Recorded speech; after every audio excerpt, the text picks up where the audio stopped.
আমি surgeon doctor সাজিকে আরো একবার কাঠগোড়ায় ডাকার জন্য আপনার অনুমতি চাইছি। CW8 ডক্টর সাজি।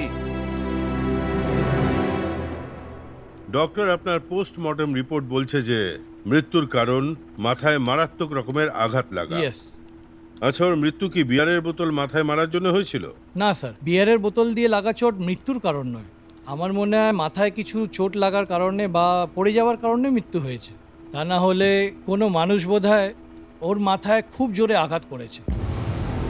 ইওর অনার, ডিএসপির মারাত্মক প্রভাবের কারণে মামলাটা জটিল হয়ে গেছে, আর নিজের মেয়েকে বাঁচানোর জন্য আমার ক্লায়েন্টকে বলির পাঁঠা বানানো হয়েছে।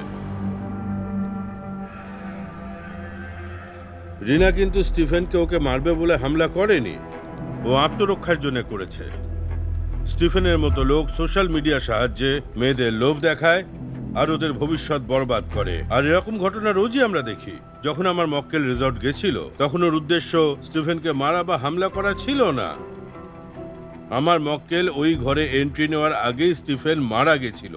হয়তো এটা তখন হয়েছে যখন স্টিফেন নেশার ঘরে বেড থেকে নিচে পড়ে গেছিল। এই জন্য আমি কোর্টের কাছে অনুরোধ রাখছি যে আমার মক্কেলকে স্টিফেনের হত্যার কেস থেকে কোনো রকম শর্ত ছাড়াই মুক্তি দেওয়া হোক।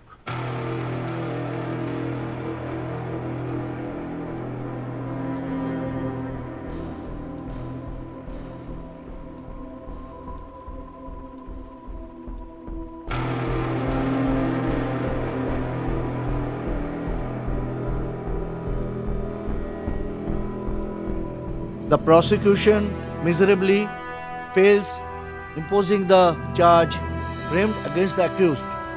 In the result, I hereby acquit the accused of the offense under section 302 IPC.